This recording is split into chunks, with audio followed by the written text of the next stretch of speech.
দোস্ত ফোন করে বলে দোকানে আয়, ওই কারণে বেরোয় গেলাম দোকানের জন্য। আর দোকানে এসে দেখি এক একজন এক এক কাজে ব্যস্ত। আর এই শুভ কি করে? ওইভাবে জল বেরোবে না, ব্যারেলটা উল্টে খা। আবার ওর পিছনে কাঠি করে। আর এইদিকে সুরাজের তেলের পিঠে আর ফুচকা খেয়ে হাগা হয়েছে। যাই হোক দোস্ত এইদিকে নতুন মেশিন কিনেছে আর শুভ আমাদের দেখাচ্ছিল। দেখানো হয়ে গেছে, এবার জাহাট কাঁদে। এরা দুজন কাঁদে গেছে আর আমার দোস্তর কাছে ফাঁসাই দিয়ে। আমি দোস্তর সাথে যাবো না, দোস্ত হেবি খাটাই। আর এইদিকে চলে আসছে দোস্ত আর ব্যাগপত্র নিয়ে আমরাও বেরোয় গেলাম কাজে। আমার হাতে আঠা, সুরাজ একটা পাঠা। যাই হোক তারপরেই চলে আসি পাটির বাড়ি। কাজ করার আগেই গেলবো আমরা। খেয়ে দিয়ে আমরা সবাই কাজে লেগে পড়লাম। আর দোস্ত আজকে যে আমাকে খাটাইছে, তোমাকে কি কব। এই দোস্ত তুই হাত পা ধুচ্ছিস কেন? তুই কি হাত দিয়ে গেলি?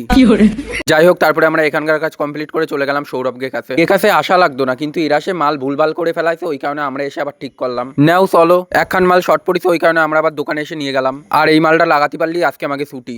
তারপরে আমরা সব কাজ কমপ্লিট করে ফেললাম। কাজ করা হয়ে গেছে, এবার চলো বাড়ি। আর বাড়ি এসে সিনান দিনান করে আমি বেরোই পারলাম আমার বন্ধুকের সাথে। তারপরেই টিকিট কেটে আমরা চলে গেলাম। আর আমার বন্ধু কি করছে তাই শোনো। আগে চুরি করতে যেতাম, ঠিক এরকম প্যান্ট পরে, প্যান্টটা দেখা, এরকম 8টা 10টা পকেট থাকতো, এই প্যান্ট পরে যেতাম চুরি করতে। লিচু, তেঁতুল, আম, লোকের গাছের ডাব। আর তারপরে আমরা পৌঁছে গেলাম যেখানটায় আমাকে যাওয়ার কথা ছিল। আর এইদিকে দেখো স্টেশনটা পুরো ফাঁকা হয়ে গেছে। আর তারপরে মনোজ আমাদের টাটা বাই বাই করে চলে গেল। আর এই আমার সিগন্যালের মানে বোঝাচ্ছিল। সিগন্যাল মানে হচ্ছে মেয়ের বাবা আসছে, হ্যাঁ। আর হলুদ সিগন্যাল মানে হচ্ছে মেয়ের মা আসছে। আর যতক্ষণ সবুজ থাকবে প্রেম করতে থাকো, বাড়া কোনো সমস্যা নেই। যাই হোক তারপরে আমরা চলে আসলাম ফ্রিতে এসির হাওয়া খেতে।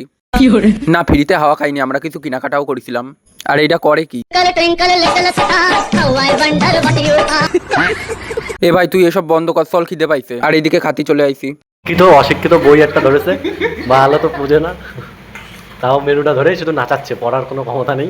তুই আমারে এত অপমান করলি তো সুমন। যাই হোক এইদিকে খাবার চলে আইছে, গিলা চালু করো। আর এইদিকে আমি গিলতি গিলতি সুমনের পাতেরটা খানিকটা তুলে নিলাম। আরে আস্তে খা, তোরটা কেউ খাবে না।